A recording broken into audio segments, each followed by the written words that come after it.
उन्हाळ्याला सुरुवात झालेली आहे आणि आपल्या तोंडाला चव राहत नाही। आपण वेगवेगळ्या प्रकारच्या चटण्या घरामध्ये बनवून ठेवत असतो, तर त्या चटण्यांपैकी वेगळी कांदा दह्याची चटणी मी तुम्हाला आज बनवून दाखवलेली आहे।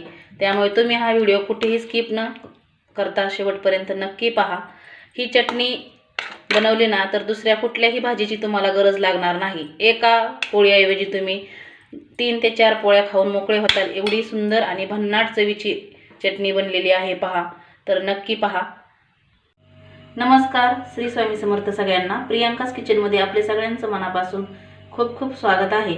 आज आपल्या प्रियांकास किचनमध्ये झटपट अशी कांदा दह्याची चटणी कशी बनवायची ते ह्या रेसिपीमध्ये आपण पाहणार आहोत। त्यामुळे तुम्ही हा व्हिडिओ स्किप न करता शेवटपर्यंत नक्की पहा। त्याआधी तुम्ही जर माझ्या चॅनलवर नवीन असाल तर लाईक, शेअर आणि सबस्क्राइब करायला विसरू नका, म्हणजे तुम्हाला अशा छान छान छोट्याशा रेसिपी पाहायला मिळतील। चला वेळ न लावता रेसिपीला सुरुवात करूया। तर इथे दह्याची चटणी बनवण्यासाठी इथे मी 3 कांदे घेतलेत, मीडियम साईजचे आहेत। थोडीशी लसणाची पात घेतलेली आहे, भरपूर अशी कोथिंबीर घेतली देठासहित, 2 चमचे लाल तिखट घेतलेलं आहे, 1 चमचा जिरं घेतलेलं आहे, चवीनुसार मीठ घेतलेलं आहे आणि थोडेसे शेंगदाणे घेतलेले आहेत भाजलेले, आणि 2 ते 3 चमचे दही घेतलेलं आहे। तर एकदम मस्त अशी चटपटीत आपली ही चटणी तयार होते। तर सर्वात प्रथम आपल्याला कोथिंबीर, कांदे आणि लसणाची पात बारीक अशी कट करून घ्यायची आहे। तुम्ही उभा कांदा चिरू शकता किंवा चौकोनी जरी चिरला तरी सुद्धा चालेल। आता आपण हे सर्व चिरून घेऊ। सर्वात आधी मी कोथिंबीर चिरायला घेणार आहे। उन्हाळा लागला की आपल्याला जेवण जात नाही किंवा तोंडाला चव राहत नाही, तर अशी चटपटीत जर चटणी बनवली, त्याच भाज्या खाऊन कंटाळा येतो, तर एकदम मस्त अशी लागते। पहा, ही चटणी तुम्ही भाकरीसोबत, गरम गरम चपातीसोबत, ज्वारीच्या बाजरीच्या भाकरीसोबत खाऊ शकता। कोथिंबीर अशी बारीक करून घ्यायची थोडीशी, आणि जी आपण लसणाची पात जी घेतली आहे ना ती सुद्धा थोडीशी अशी बारीक कट करून घ्यायची। तुमच्याकडे जर लसणाची पात नसेल तर तुम्ही लसूण जरी वापरला तरी सुद्धा चालेल। मी इथे लसणाची पात माझ्याकडे होती म्हणून मी घेतलेली आहे। तर आता कांदा आपल्याला असा बारीक कट करून घ्यायचा आहे। एकदम झटपट अशी चटणी तयार होते। पहा, आई त्या वेळेला सुद्धा तुम्ही जेवायला बसल्याच्या अगोदर एक 5-10 मिनिटं केली ना आणि लगेच जेवायला जरी बसला तरी सुद्धा एकदम मस्त असा बेत होतो।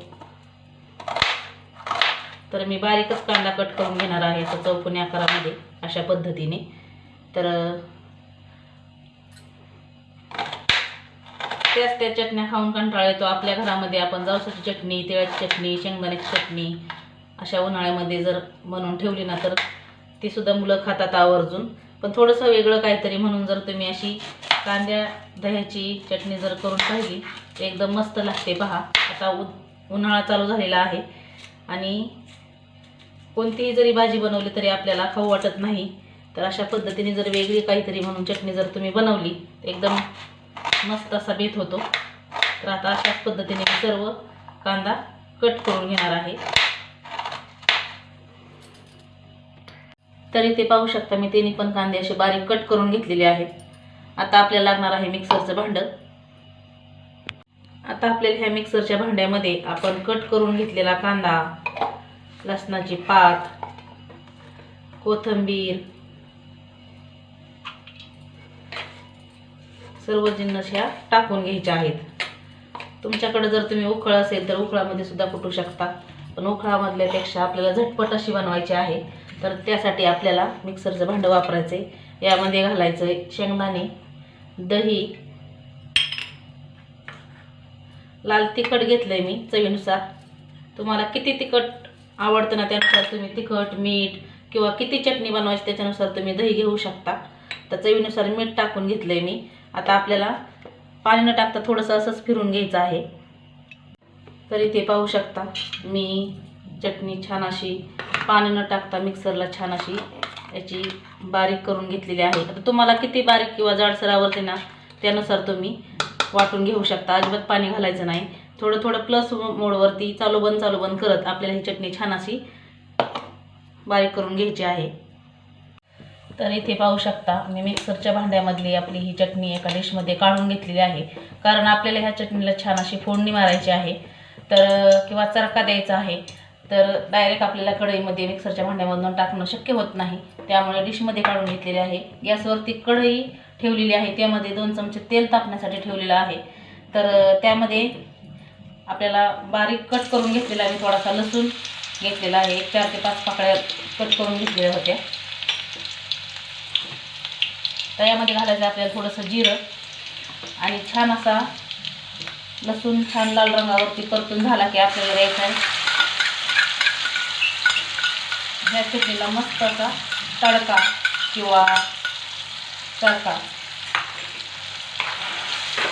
तर पाहू शकता गॅस कमीच ठेवायचा आहे आणि मस्त ही चटणी आपल्याला अशी मिक्स करत 1-2 ते 3 मिनटं छान अशी शिजवून घ्यायची आहे.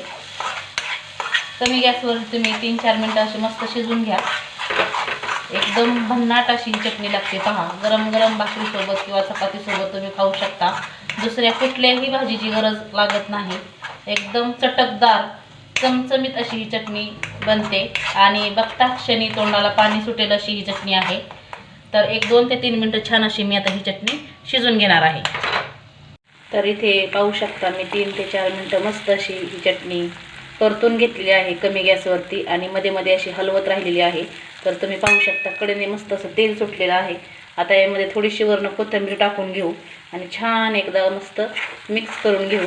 तर मैत्रिणींनो, तुमच्यासुद्धा घरामध्ये जर भाजीपाला नसेल किंवा भाजी खाऊन कंटाळा आला असेल, तर वेगळं काहीतरी खाण्याची इच्छा झाली असेल, तर पटकन असे कांदे घ्यायचे. घरामध्ये जर दही असेल तर पटकन 2 असे कांदे घ्यायचे आणि पटकन अशी ही चटणी बनवायची. एकदम चटपटीत अशी ही चटणी मस्त लागते. तर एकदा नक्की करून पहा. तर ही चटणी मी चपातीसोबत खाणार आहे. तर पाहू शकता एकदम मस्त तोंडाला पाणी सुटेल अशी ही बघता क्षणी कांद्याची दह्याची चटणी तयार झालेली आहे आणि एकदम मस्त टेस्ट झालेली आहे. पहा, अगदी एक काय तर तुम्ही 3-4 चपात्या खाऊ शकता अशी सुद्धा ही चटणी झालेली आहे. तर आता गॅस बंद करून घेऊ. एकदम मस्त अशी टेस्ट झालेली आहे. पहा, तुम्ही सुद्धा एकदा करून पहा आणि तुम्हाला माझ्या या चटणीची रेसिपी कशी वाटली ते कमेंटमध्ये नक्की सांगा. असेच एका छानशा आणि छोट्याशा रेसिपीसोबत मी तुम्हाला पुन्हा एकदा भेटणार आहे. तोपर्यंत बाय.